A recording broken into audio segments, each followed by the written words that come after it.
ఎర్రకోట మీద నరేంద్ర మోదీ ప్రసంగమే కాదు, ఆయన ఆహార్యం కూడా ఆకర్షణీయంగా ఉంటుంది.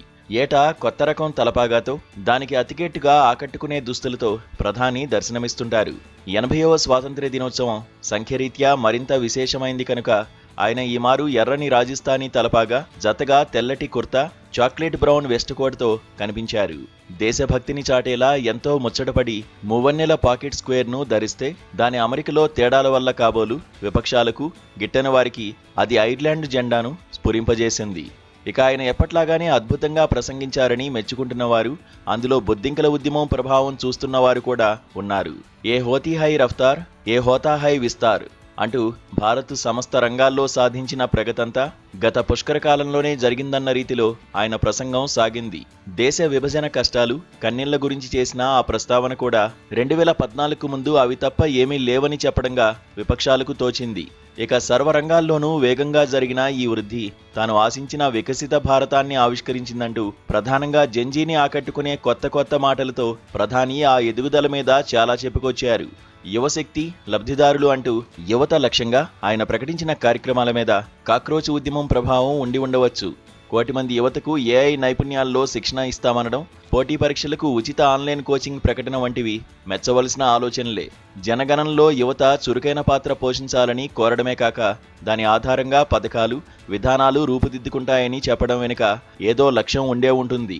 జనగణనలో చేయి కలిపితే మీ స్వప్నాలు సాకారమవుతాయి, దేశ సంపదంతా మీకే చెందుతుందన్న హామీ వెనుక అనవసరంగా రోడ్డున పడి జంతర్మంతర్ ఉద్యమాలు చేయకండన్న అంతర్లీన సందేశం కూడా ఉన్నట్టుంది. సముద్ర గర్భం నుంచి అనంతాకాశం వరకు సర్వ సమస్తాన్ని వినియోగం చేసుకోగల శక్తి సప్తధారతో ఆయన మరో 2 దశాబ్దాలకు సరిపడా రోడ్డు మ్యాప్ను ప్రకటించారు.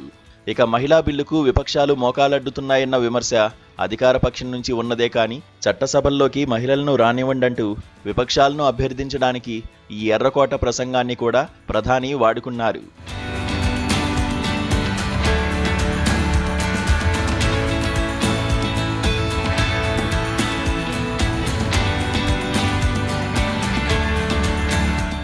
సాయుధ నక్సల్స్ను నిర్మూలించి దేశాన్ని పెను సంక్షోభం నుంచి విముక్తి చేశామని చెప్పుకోవడంతో ప్రధాని సరిపెట్టలేదు. వారి స్థానంలో దిమాగీ నక్సల్స్ను దేశానికి కొత్త శత్రువులుగా ఎర్రకోట మీద నుంచి ప్రకటించి నేరుగా గురిపెట్టడం విశేషం. సాయుధ నక్సల్స్ కనుమరుగైన వీళ్ళు ఇంకా మిగిలే ఉన్నారన్న హెచ్చరికలు రాబోయే కాలంలో మరింత విస్తృతంగా చేపట్టబోయే ప్రత్యేక ఏరువేతల కార్యక్రమం ఏదో ఉన్నదన్న సందేశం వినిపిస్తోంది. హథియారీ నక్సల్స్, దిమాగీ నక్సల్స్ అంటూ ఏకవాక్యంలో ఇరువురిని ప్రస్తావించి ఆయుధాన్ని, ఆలోచనను ఒకే ఘాటన కట్టారు. 2 అంతే ప్రమాదమంటున్నారు. అసమ్మతి ప్రకటిస్తున్న వారిని, భిన్న భావజాలం ఉన్నవారిని తుపాకీ పట్టుకున్న వారితో సమం చేసి దేశానికి అదే స్థాయి ప్రమాదకారులని యువతని హెచ్చరిస్తున్నారు. దిమాగీ నక్సల్స్ నిర్వచనంలోకి కొత్తగా ఎవరెవరు వచ్చి చేరారో తెలియదు కానీ దేశ అంతర్గత శత్రువులుగా వీరిని ఆయన చిత్రీకరించిన తీరు, మిగతా ప్రసంగమంతా దేశాన్ని అద్భుతంగా అభివర్ణించిన దానికి పూర్తి భిన్నమైంది. వికసిత భారతానికి ఇంధనాన్ని కూర్చేది యువతేనంటూ ఆలోచనా శక్తిని, ప్రశ్నను, విమర్శను ప్రమాదకరమైనవిగా, దేశాభివృద్ధికి శత్రువులుగా చిత్రీకరించడం విచిత్రం. శక్తి సప్తధార దారిలో తాను 2 దశాబ్దాల్లో లక్షిస్తున్న వికసిత భారతానికి వినూత్న ఆలోచనలు, విశేషమైన మేధా సమర్థతలు అత్యంత కీలకమని ప్రధానికి తెలియకపోదు. ఇక skill India, young India, make in India ఇత్యాది నినాదాలు, లక్షలాది స్టార్టప్లు, 1,00,000 కోట్ల ఇన్నోవేషన్ ఫండ్, అటల్ టింకరింగ్ ల్యాబుల వంటి పథకాలు వింటున్నవే, చూస్తున్నవే. సరికొత్త అలంకరణల కంటే వాటిని విస్తృతంగా ఆచరణలో పెట్టినప్పుడే ఉద్దేశించిన మార్పు స్పష్టంగా కనిపిస్తుంది.